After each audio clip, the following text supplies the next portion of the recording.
大家好，我是原野，我是哲一。这次我们做了一个宽和高的只有64个像素的游戏。我们在几天前参与了一个叫做 Low Res Jam 的 Game Jam。Game Jam 是即兴游戏开发活动，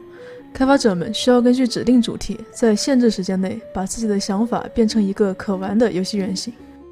现在仔细看你的电脑屏幕，仔细点，再仔细点。没错，也许你早已发现电脑屏幕上的画面是由很多个像素点组成的，而将分辨率降低，则会变成这样。如果一个游戏只有64乘64个像素，它会是什么样的呢？今年的 Low Res Jam 给出了10个主题让参与者们选择，经过头脑风暴和讨论，我们选择了接连附着 Attachments After Attachments。我们的游戏是关于一株出生在古堡底层，想要见到太阳的小小藤蔓的故事。玩家通过操纵植物前方亮着微光的小萤火虫，引导藤蔓生长，直到见到太阳。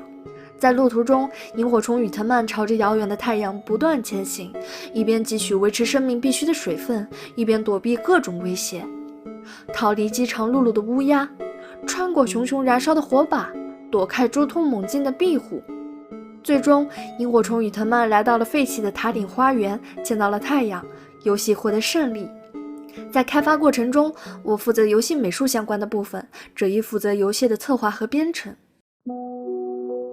我记得主题刚出来的时候，是原野先想了一些和主题相关的点子，对吧？对的，当时是想了4个不同主题的游戏，然后我拿着这张图，根据这些点子就非常快的去建立游戏的规则和机制，主要是为了想看看他们的游戏性怎么样，然后看看技术方面可不可行。我们当时最喜欢的是藤蔓和猫猫的点子，但是哲一不太确定藤蔓好不好做，所以我就先开始画猫猫平台跳跃的那个方案，结果画到一半，哲一突然告诉我说研究出来了。我确实是有点不甘心啊！我当时问原野是不是已经开始画了，他说是的，然后我直接打断施法说有点时间，让我试试这个藤蔓到底能不能做。然后我研究了一下，发现能做，我们就继续把这个东西给做完了。能尝试更多的游戏类型也是挺好的嘛。确实，我当时研究这个藤蔓也主要是想尝试一下新的东西。毕竟我们上次的 Game Jam 做的就是平台跳跃嘛，多尝试一下别的机制和玩法，也能知道我们更适合去创作什么样的游戏。对的。在确定要做这个藤蔓之后，我就开始做细节的游戏设计，然后原野就开始画图了。节奏还是非常紧凑的，只是先告诉我他需要什么，然后我就记下来，一个一个去画。首先藤蔓的本体肯定是要画的，然后我就一边想游戏设计，一边跟原野说要画什么，就比如背景啊、障碍物那些，需要什么东西主要还是取决于我希望这个游戏它能够带给玩家一种什么样的体验，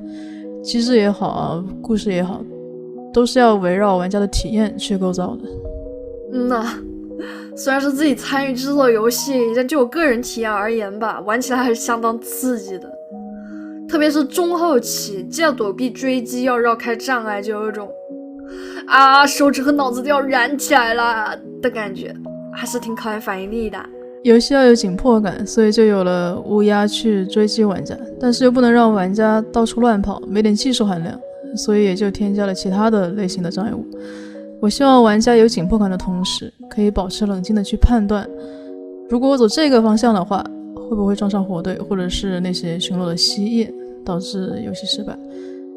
简单来聊的话，差不多就是这样。在游戏的第一版 demo 做好后，我把 demo 发给了几个朋友试玩，帮我找找游戏中的 bug 以及游戏设计上的问题。游戏测试往往是游戏开发中很重要的一部分，除了最基本的 debug，帮忙测试游戏的人还可以从玩家的角度给到开发者关于游戏体验的建议。几个朋友在通关之后给出的反馈都特别重要，其中最重要的一个是窗户的碰撞体和它实际的视觉效果不一样，他们原本以为可以通过的地方，反而有个反直觉的空气墙，视觉和实际体验不对等的设计是很大的问题。于是我拜托原野重画了一套看上去更宽的窗户，这样一来看到的和感觉到的同步了，游戏体验才会更加流畅，而不是让玩家时不时就对视觉元素产生一定的困惑。游戏发布后，有非常多的玩家给我们留下了友好的评论，有鼓励我们的各种花式夸夸，有帮助我们变得更好的建议，还有一些让我们反思的重要反馈。例如，这2位玩家同时遇到了一个问题，乌鸦的攻击让他们感到有些困惑。